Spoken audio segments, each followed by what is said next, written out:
Hey, what's up everybody? This is C.L.S. all-in-one. In today's video, I will show you how to change your headlight bulbs in a Jeep Wrangler JK years 2007 through 2017.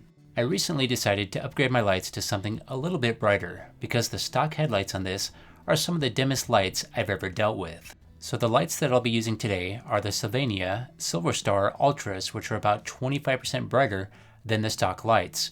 And you can find these for a pretty reasonable price. I got mine for right around $30 on eBay. Okay, let's get started. First, we need to take off the grill. Located on the top is some plastic retainer clips that need to be removed.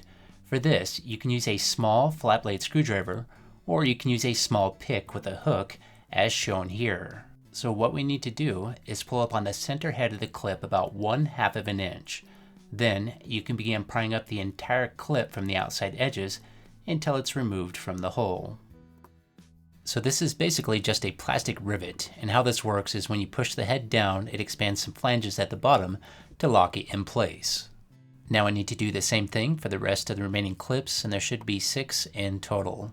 And it shouldn't take a whole lot of force to get these removed, but sometimes these do end up getting a little bit brittle and can break when you're removing them.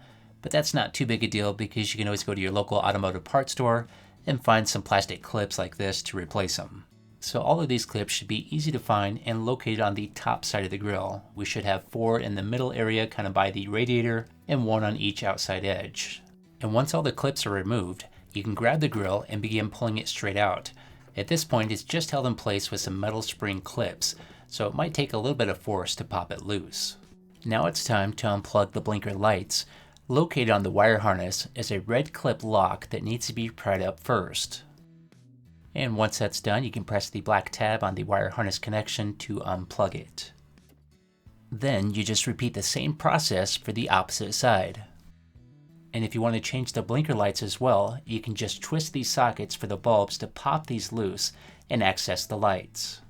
Now the grill can be completely removed and put somewhere safe so it doesn't get damaged. Now I will use a Torque T15 bit along with a driver to begin removing the screws on the ring that holds the headlights in place. And there should be 4 screws in total for each light. And you will want to be careful when you get down to the last screw on the ring because the headlight lens may pop loose. And once all the screws are removed, the ring and headlight lens should pull out fairly easy. Now you can grab the headlight socket and twist it to remove it from the headlight lens. Now we need to remove the wire harness from the light bulb, so to do this there is another locking clip that needs to be pried up first. And once that's done, you can push the tab on the wire harness to unplug it. And before putting the new bulb in, you may need to use some compressed air to clean out any debris that may be inside this connection, because the new bulb may not fit properly if there's anything inside here taking up space. Now the new bulb can be installed, but you'll want to avoid touching the glass on it with your hands because the natural oil from your skin can damage it, so a pair of latex gloves could come in handy for this step. So the new bulb will just push right into the socket until it clips in place, and this is probably going to be a tight fit, so it may take a little bit of force.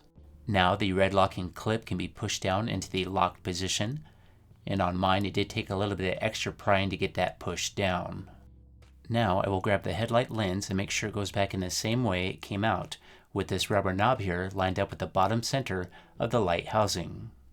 Next, the headlight lens can be carefully placed over the bulb and lined up with the tabs on the socket. Then the socket can be turned to lock it into position. Now the lens with the ring can be pushed into position and lined up with the correct screw holes and secured with the 4 screws. And during this step, you'll want to make sure the lens stays in the correct position. And I would also recommend not to over tighten the screws because they may strip. Okay, this light is now done and it's time to move to the passenger side. So I'm going to remove the 4 screws on the ring first. Then remove the lens with the ring. Then I will untwist the light socket from the light lens. And as you can see here, there's a rubber washer left over from the old light, so I'll go ahead and remove that. Now the red locking clip on the wire harness can be pried up. Then the green tab can be pushed down to remove the bulb. Then this connection can be cleaned out with some compressed air. Now the new bulb can be installed by pushing it into the socket until it clicks in place. And once it's in position, you'll need to push the red locking clip back down so it locks it in place. Next, I will grab the headlight lens and get the rubber knob lined up at the bottom center of the light housing, then place it over the bulb and line it up with the tabs on the light socket. Then twist it to lock the socket to the lens. And now I can push the lens with the metal ring into position and secure it with the 4 screws. And once again, you'll want to be careful not to over tighten them because they may strip. So both of the headlights are done now, but before I proceed, I will go ahead and test the lights to make sure they're working. But first, I'm going to go ahead and clean these because they are really dirty. Now I will turn the lights on and test the brights as well. And it looks like everything is working here, so I can go ahead and proceed. Now it's time to put the grille back on, so first I need to plug in my blinker lights until they click in place, then push the red locking clip down to lock them in position. Now the grille can be pushed back on, so to do this you'll need to line up the metal spring clips with the holes on the front of the Jeep. There should be 4 by the bottom of the radiator and 1 under each headlight. And once all the clips are lined up, the grille should just snap right into place. Just make sure to push in all the areas where the clips are located. Now the plastic retainer clips can be installed at the top of the grille. So first you want to hold these from the outside edges, then push them into the hole. Then the head in the middle can be pushed down to lock it in place. And once all 6 of the retaining clips are installed, this job should be complete. So overall, the lights are definitely brighter than they were before, and I feel a lot safer driving at night with these new lights.